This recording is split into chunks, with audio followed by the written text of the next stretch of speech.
You work for Miss Swansea, Goiti? Tapi das ist Donnerstag.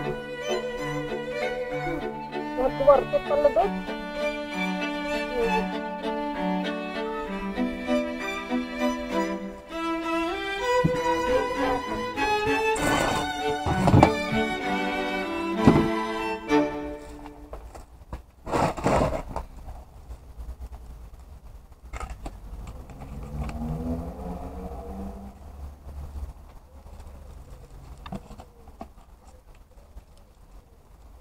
Okay.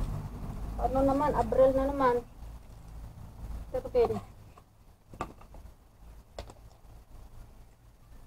Ay namunat na naman. Pwede. Hindi na ako pwede. Alam, pamabasag. Ito kayo ng bato-bato. Bumanda kayo.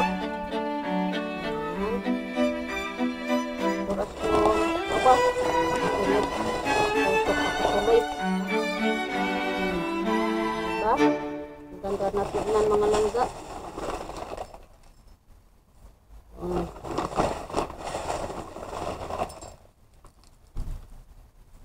Ayan.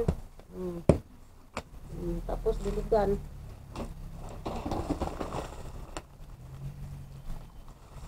Para hindi kayo mamatay. Ayan. Dapat hindi kayo mamatay, ha? Sunod ito, maliit. Anak mo. Lipat na. Wala pa sa botsil. Baka hindi pa pa. Ito, kalito na. May roots pa kaya. Ayan, ito may roots ko. Yung isa wala eh. Ayan, dito yung isa pala.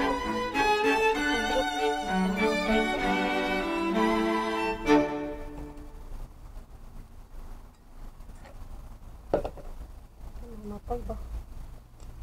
Matubo yung mga damo ba? Kakainis ng damo nito. Hirap pa naman lilisin kasi may tinik.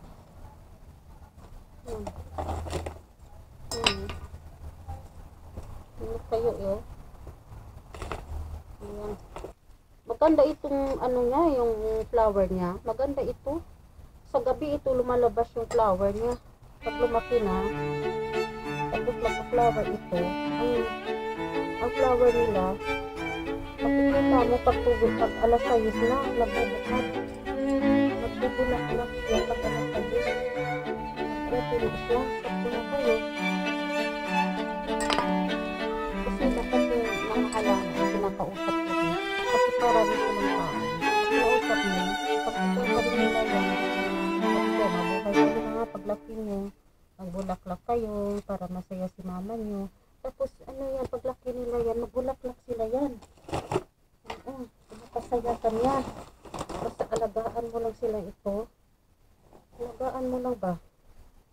Ito, maliit pa kasi sila, ito baby pa sila eh. Kailangan palakihin ito. At saka, hindi sila pala tubig ito. Halimbawa, diniligan ko na.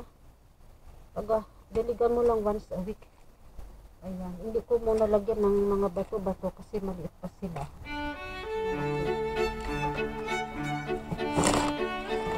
Plant na tayo ng langga. Apoy, ito pala may anak ng isa o. Ito pala yung isa o, pati anak ko. Ito pala anak ko.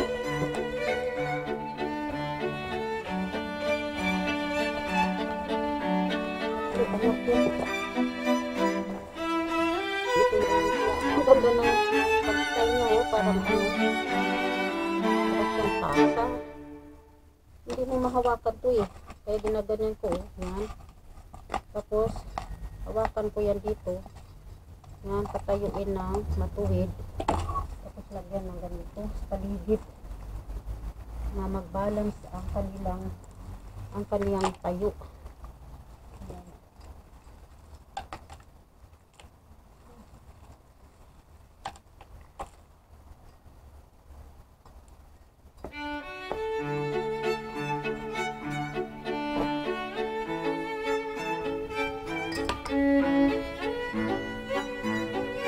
Nabili ko yung lupa, hindi lupa to eh. Hindi ano, yung mga kahoy nga napukpok ba? Kaya ulit na mo, sana pag ano ito, tulubo. Kahoy ito. Parang, yung mga kahoy na bukbok, ano rin po yung fertilizer. Yung iba nga yan ang ginalagay, pang tanim. Yan ang ano nila ginagamit sa pagtanim. Yung mga ganito. Diba? Oh, ayan.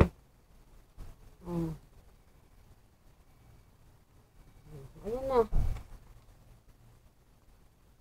Oh, tapos lagyan ko kayo ng dekorasyon.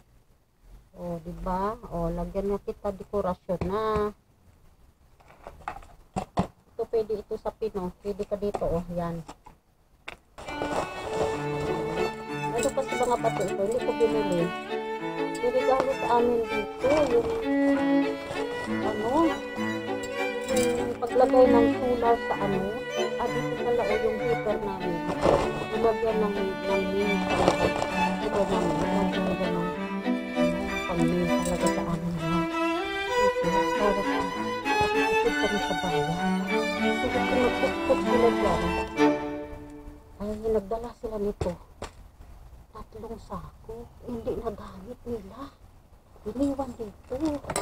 Parang din ano na lang nila gibaho sa amin. O, sabi ko naman, maganda yan. Napakinabangan. Diba? Napakinabangan siya. Pwede malagay-lagay sa mga halaman mong dekorasyon ng bato-bato. So, patong mo lang yan. Diba? Ayan na, oh, nadiligan ko na, oh. Dami ko nang din, ano, separate. So, ito, may isa pa, oh. May isa pa, oh. Ito, yung baby. Taniman natin.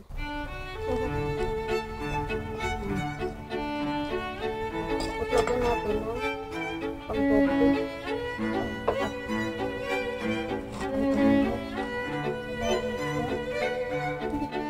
Ito lang siya, oh.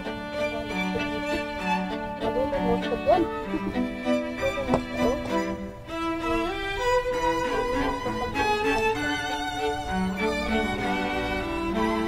Malulungos ba? Ang diligan. Hindi ka na nakikita, oh. Sana mabuhay ka, no? Ayan. Nakapabuhay ka talaga, ha? Kasi siya ka na, ano kita, isiparit ko kayo mga baby sa nanay. Kasi, mga nanay, kailangan, isiparit na, diligan na kita. Ayan na, malinis ka na dyan. Ayan, diba?